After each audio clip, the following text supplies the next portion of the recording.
Good morning. Look at that view. Welcome to day 25, May 1st, 2024. Say hello to the moon. Still keeping everything nice and bright. So we broke down camp early this morning. It's already been a whirlwind of activity because I had good cell phone service, 2 to 3 bars of LTE.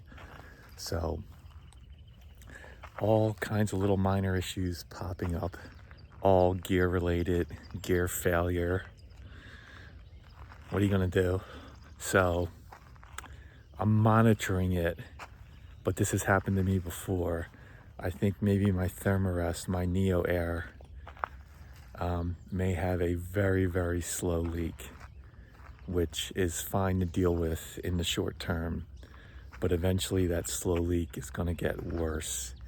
And the last time this happened, I think it happened in the seam, so I couldn't really repair it. So to be on the safe side, I just ordered a new one from REI, having it shipped home to Sarah so she can send it out to me if it gets worse. Not a big deal, but once we start getting into the higher elevations in the Sierras and it's colder at night, you definitely got to have that protection from the ground, or it'll be much colder. So that's one thing. The saga of the C-Knock bags, they're sold out on Amazon, so that just adds another wrinkle where I could have gotten it like shipped, not having to worry about it. Now I don't know if it's going to actually get there by Friday when I need it.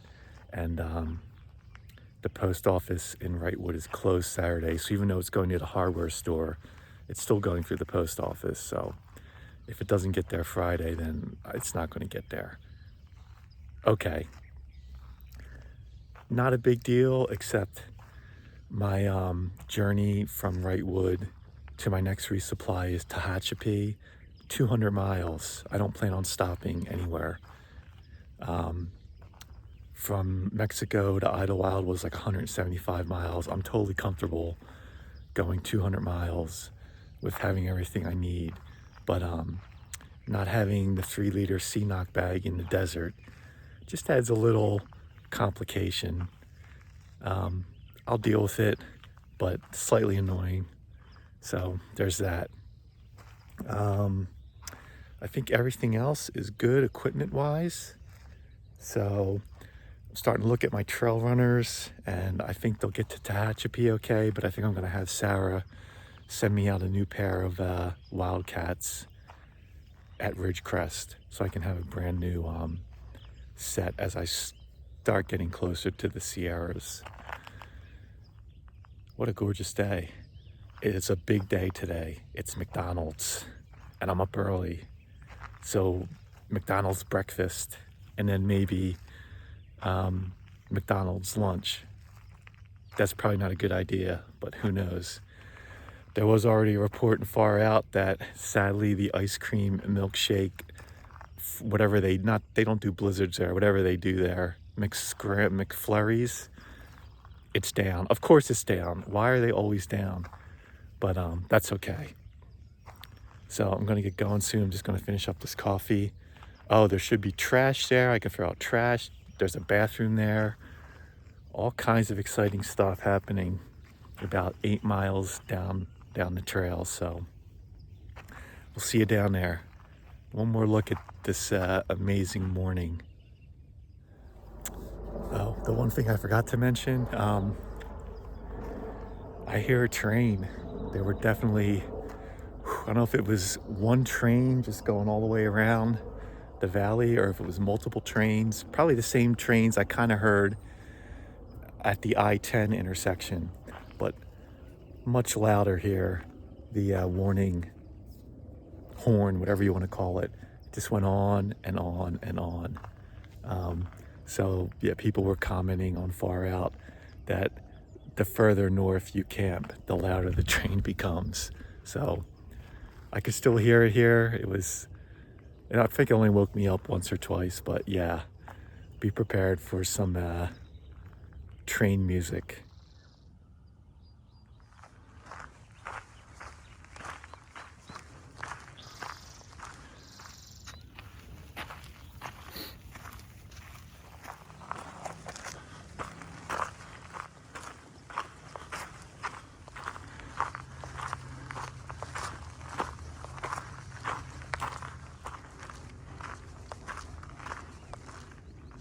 right, it's about 7:30. Just taking a quick break to air out the feet, take a little pack break.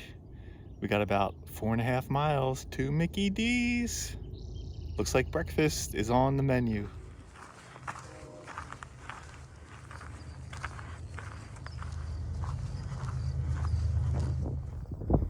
One of the many trains heard. There it is. What a view. All right, keep pushing to McDonald's. You don't realize how loud that train is, but man, sound really carries. And it is miles and miles long. And there's the interstate down there. Our McDonald's is off the interstate somewhere.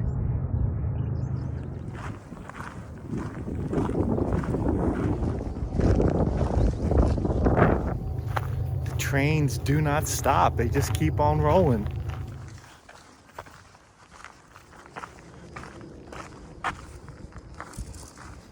One and a half miles to go. Mickey D's. All right, it's around 8:30. We're so close, about 1.5 miles, but I'm forcing myself to take a break because I've been flying. So air out the feet just for 5 minutes, and then we'll make our way to McDonald's.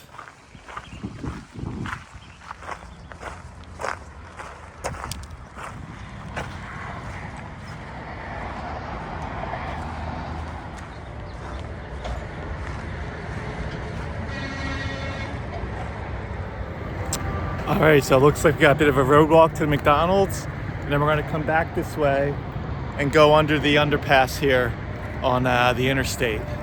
But we'll worry about that later. Let's go get, oh, I see the golden arches. Oh yeah.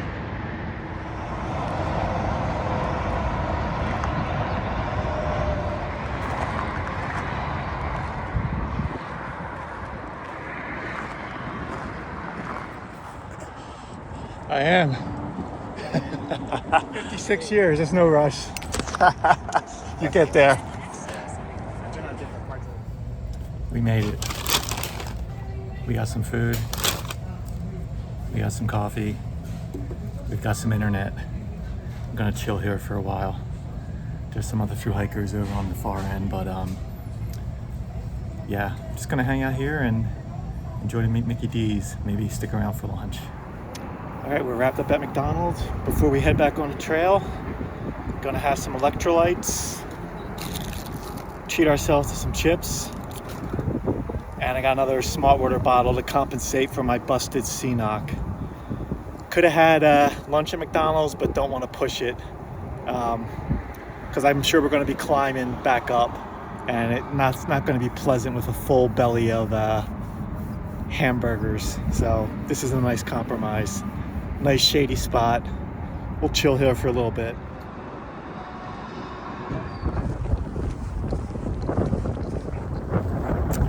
McDonald's. It was a nice visit. Well, funny, I just had like multiple reunions as I'm leaving the McDonald's. First I saw Miles and his sister Rachel, who I last saw many days ago. Maybe at the desert water filling station. And after that, I just ran into my German friends. They're a crew of 5, Slash and Aragon, and 3 others. So just having happy reunions as we're continuing northbound, going under the spooky underpass here.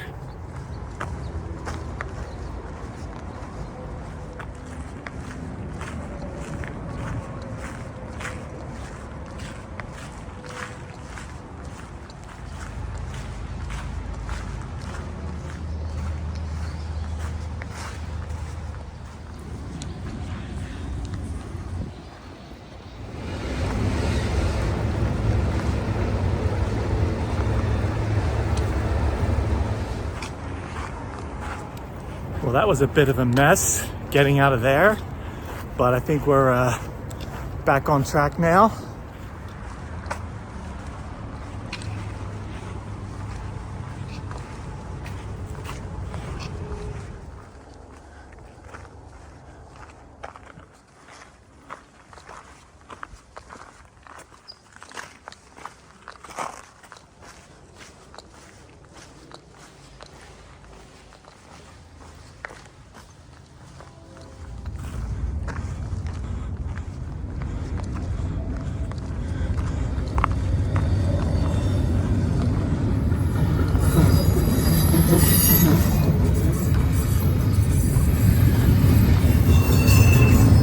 guess we're waiting for the train.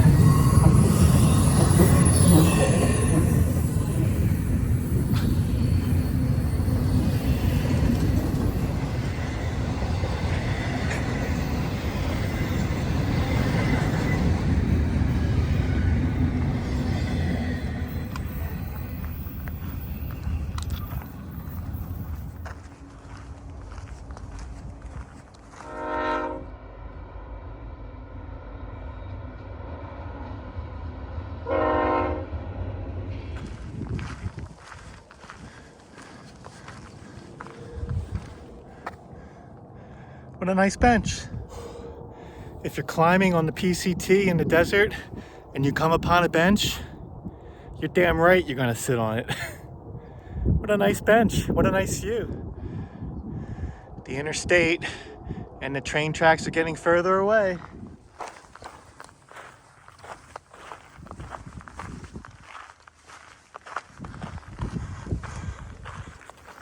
The climbing continues. I'm glad I didn't go crazy at McDonald's. I'd be feeling it right about now. I don't know if you'll be able to hear it on the video, but those electricity wires are a buzzing.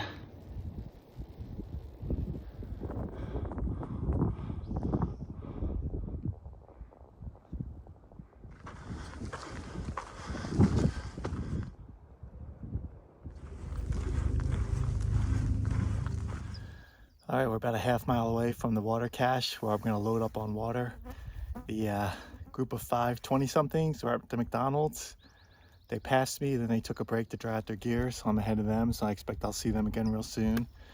And then a solo female thru-hiker that I don't think I've seen before, who is a little bit behind me now. So yeah, excited to get to this water cache. It's supposed to be a lot of water.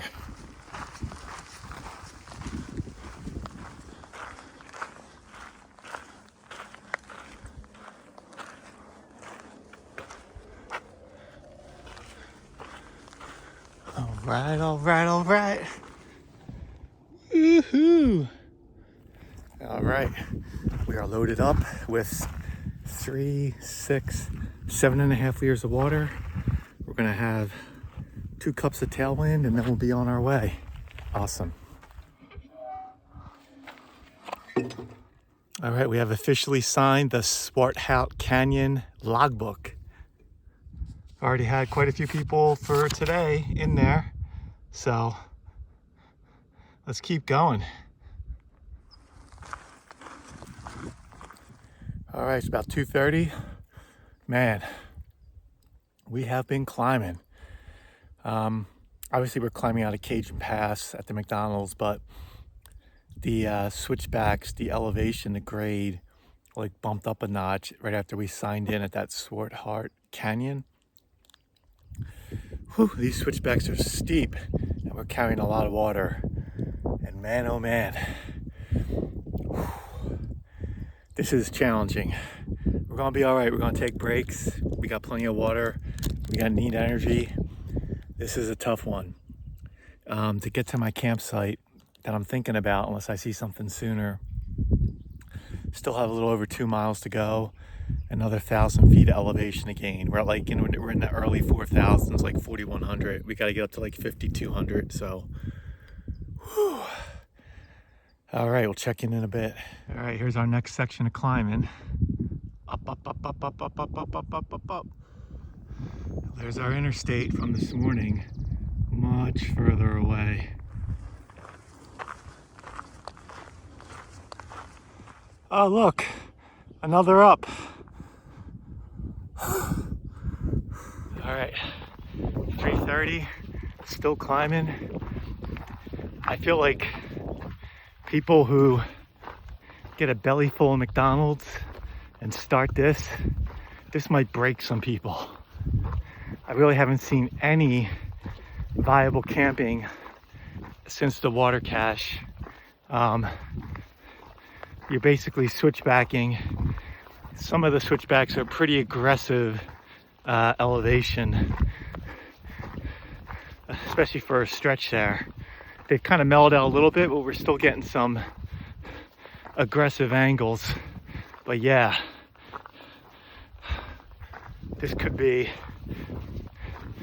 could bring some people to tears, I think. Hoping we're almost done. I'm almost afraid to look and see how much further, because we just keep climbing and climbing and climbing. Interstate's getting further and further. All right, still have a little over a half mile and about 300 more feet of climbing. 3:30. All right, we just left the PCT, made a left up this dirt road. There should be some camping up here. We'll find out in a minute. Still climbing.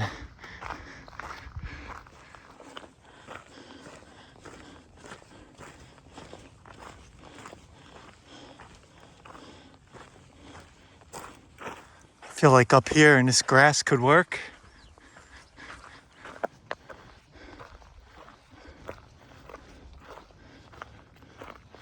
All right, this will be home. Here's our little patch of shade until the sun goes down. Get some Gatorade going, get the tent set up. What a day, wowzers.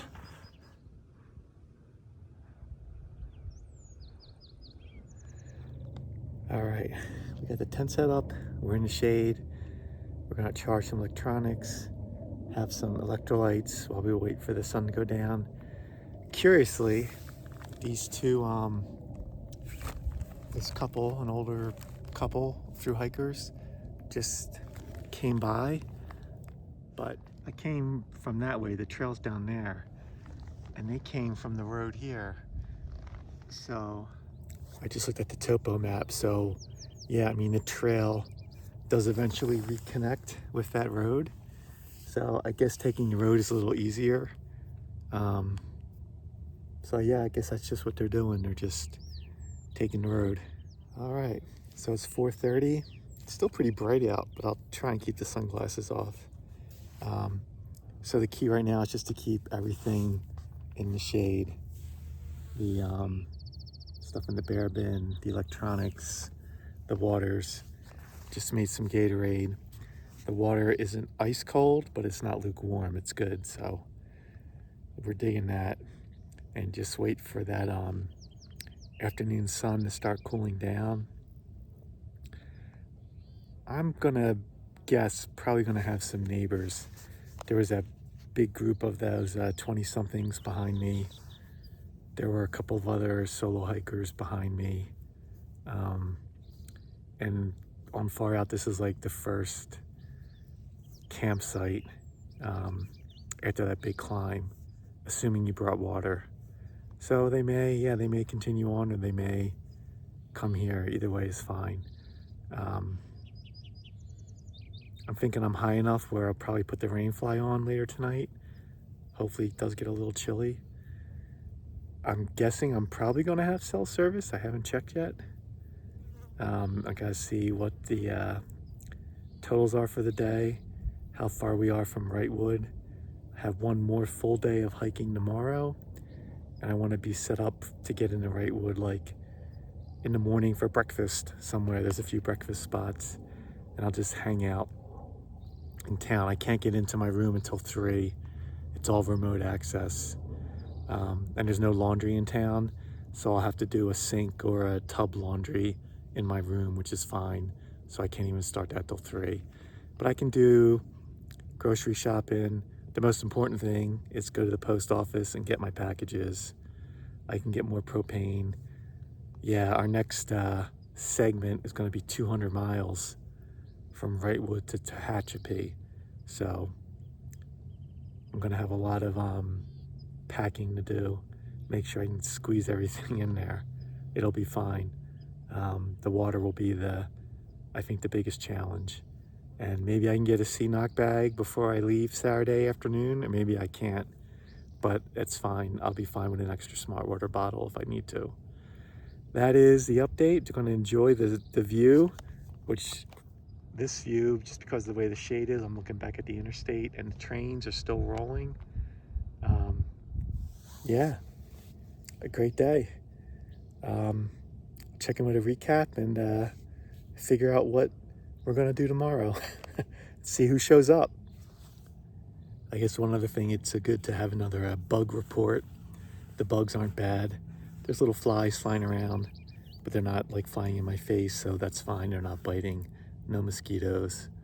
But like a day like today is a perfect example. I really don't have any shade for the tent right now. I had to set it up in the sun. If there were mosquitoes out, I'd be hurting, because if I'm in the shade, I'm getting eaten alive. I mean, I had to just throw on a ton of DEET and just cover myself. So I don't have to do that, which is very nice. But that is gonna happen down the road for sure.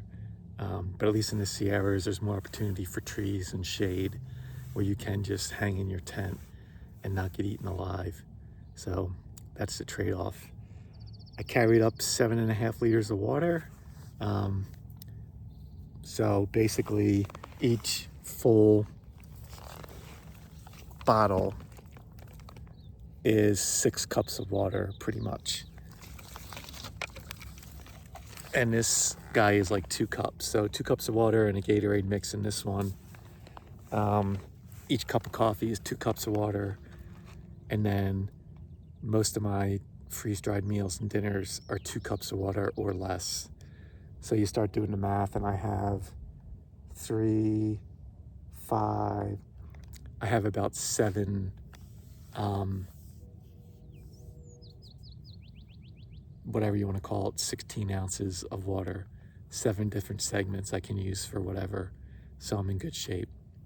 And I have a full hydration bladder for tomorrow, so I don't have to worry about water first thing in the morning. Whenever I'll figure out when I'm gonna, hopefully I can camp near a water source. We'll see. Yeah, just things I'm thinking about as I'm sitting here in the shade. I guess the other thing I haven't really talked about in a while, logistics as far as battery power and propane goes.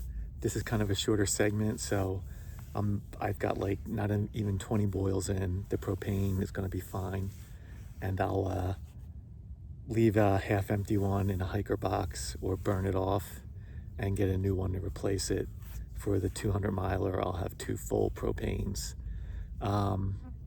I've already depleted one 10,000 night core battery pack. My second 10,000 is on its last legs. It'll probably die as I'm recharging things today. I haven't recharged my Garmin InReach at all. This is the first time I'm recharging it. I'm down to like 45%, and I only need another day and a half of power on that. So once it gets up to like 60, 65, that'll be good for the Garmin. Yeah, so I'm probably gonna tap into the 20,000 battery pack tonight. And I have been watching, like, even after editing the videos, because I'm trying to stay up, I have been watching like an hour, 2 hours of either Netflix or HBO Max or whatever, and keeping my phone charged for that. So using a little extra juice, but I've got plenty, and it's a short segment, so everything's good as far as that goes. Plenty of food. It's always about the water, at least in this desert section. So that's it. I mentioned I did do another repair on my leaking CNOC bag. I did not have to use my CNOC bag today because of the filtered water at the cache and buying an extra smart water bottle at the gas station at the McDonald's. So I'm probably gonna try and use the CNOC bag tomorrow just to see if I can apply pressure to filter and see if it holds or not. But I'm not too hopeful. So that's the update on that. We'll keep you posted on the CNOC bag as that develops.